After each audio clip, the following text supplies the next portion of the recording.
Step into the world of Kagozar Shohor, where stories unfold purely for your entertainment. Our tales are woven from imagination, crafted to spark joy and wonder. We firmly stand against endorsing superstition, black magic, or paranormal beliefs, inviting you to savor our narratives as a celebration of storytelling artistry. This channel is a visionary collaboration between Dayaneem and Agnivo Animation, showcasing exclusive, licensed content with all creative rights held by Agnivo Animation. The authority to edit, promote, and unveil this content, including premium releases, rests solely with the freelancer and Dayaneem, delivering an unparalleled experience to our cherished audience worldwide. নমস্কার, আমার নাম তৃষা এবং আমি একজন সাংবাদিক। আমি আর যা বলতে চলেছি সেটি একটি গল্প নয়, এটি আমার report. Not for air, not for paper. আমি এই ফাইলটি আজ রেকর্ড করে রেখে যাচ্ছি। যদি আমি আর না ফিরি। ঘটনাটা শুরু হয় এক পুরনো ছাপাখানাকে ঘিরে। উত্তর কলকাতার গলি দিয়ে হাঁটলে এক লাল ইটের পুরনো দোতলা বাড়ি চোখে পড়বে। এককালে নাকি সেখানে বইও ছাপানো হতো। নাম ছিল সুভাষ প্রেস। পরবর্তীকালে 1978 নাগাদ হঠাৎ আগুন লাগে সেখানে। ছাপাখানার ভিতরে আটকে গিয়ে মারা যান 7 জন মুদ্রা কর্মী। তাদের দেহ পাওয়া যায়নি অবশ্য, কিন্তু লোকমুখে তখন শুনেছিলাম মেশিন চালু থাকে নিজে থেকে, ছাপা হয় এমন কিছু যা কেউ লেখেনি। তবে সবচেয়ে অদ্ভুত ব্যাপার তখনই ঘটে যখন আমি একটি ফোন পাই, একজন লোকের ফোন। তিনি তার নাম দেননি, শুধু বললেন, আপনি যদি সত্যি প্রেসে। ব্যাপারটা শুনে প্রথমে আমি একটু ঘাবড়ে গিয়েছিলাম, কেননা আমি শুধু স্টোরি করি না, আমি সেই স্টোরিটার আগা থেকে গোড়া অবধি ঘুরিও। তবে এটি একটি ডাক ছিল, ভয়ঙ্কর ডাক, যা কিছুতেই অস্বীকার করা যায় না।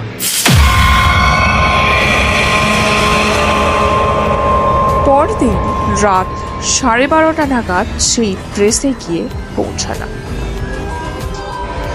প্রেসের ফটক বন্ধ, তালা ঝুলছে, অথচ ভিতর থেকে কেমন একটি শব্দ ভেসে আসছে, ঘর্ষণ কিংবা টেক টেক টেক, মেশিনের শব্দ। হ্যাঁ, ওটা মেশিনেরই শব্দ। তারপর আমি একটা ফাঁক দিয়ে ভেতরে ঢুকলাম। বাতাস ঠান্ডা, বাতি নিভে আছে, আর সেই শব্দ এক যন্ত্রের মতো।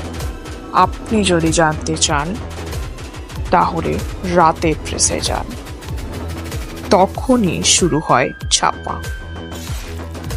প্রথমটা আমি কিছু লক্ষ্য করিনি। তারপর পকেটের টর্চটা অন করে দেখি কালি ছড়ানো মেঝে।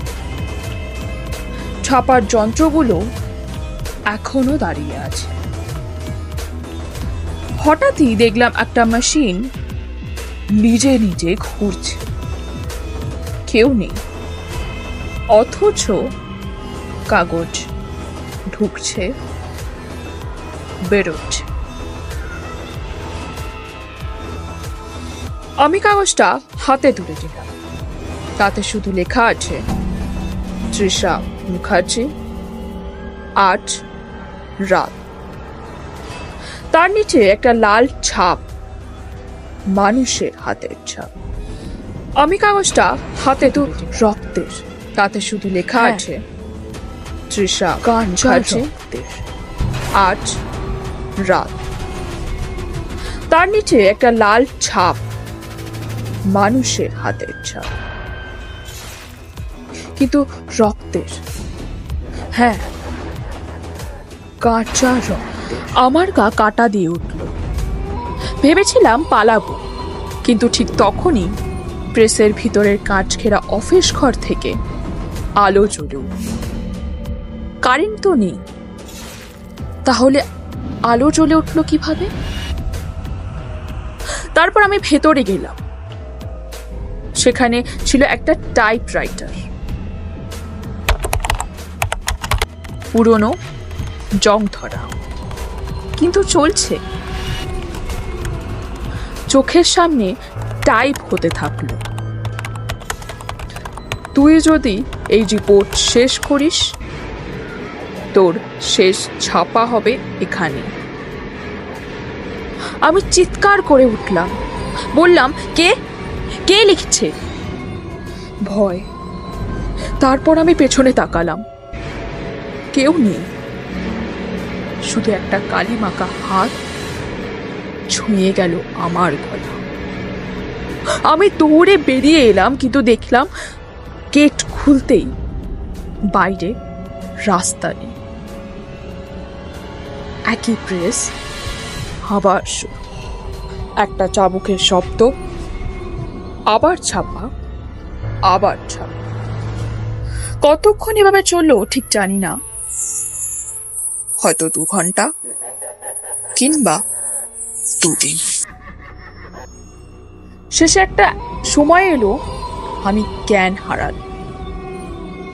ভোরে যখন জেগে উঠলাম, প্রেস বন্ধ, তালা সেই ঝুলছে।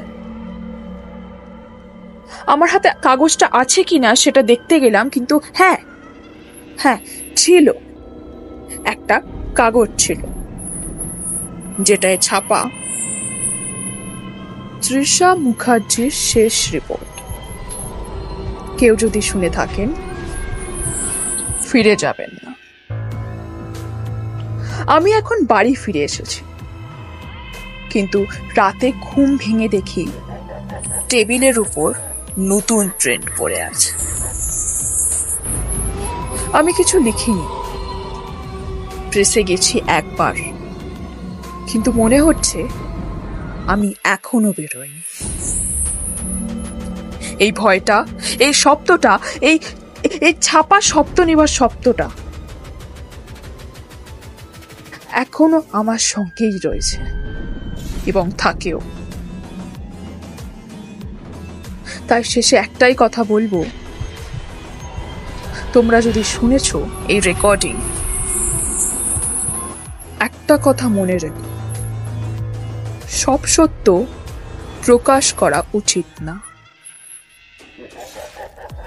আমি কিছু লিখিনি, শুধু প্রেসে গেছি একবার মাত্র, কিন্তু মনে হচ্ছে আমি এখনো বেরোইনি। এই ভয়টা, এই শব্দটা, এই চাপা শ্বাস নেওয়ার শব্দটা এখনো আমার সঙ্গেই থাকে। তাই বলি, তুমি যদি শুনে থাকো আমার এই রেকর্ডিং, তাহলে একটা কথা মনে রেখো, সব সত্য প্রকাশ করা উচিত নয়। কিছু ছাপা কেবল মৃত্যুর পরেই হয়।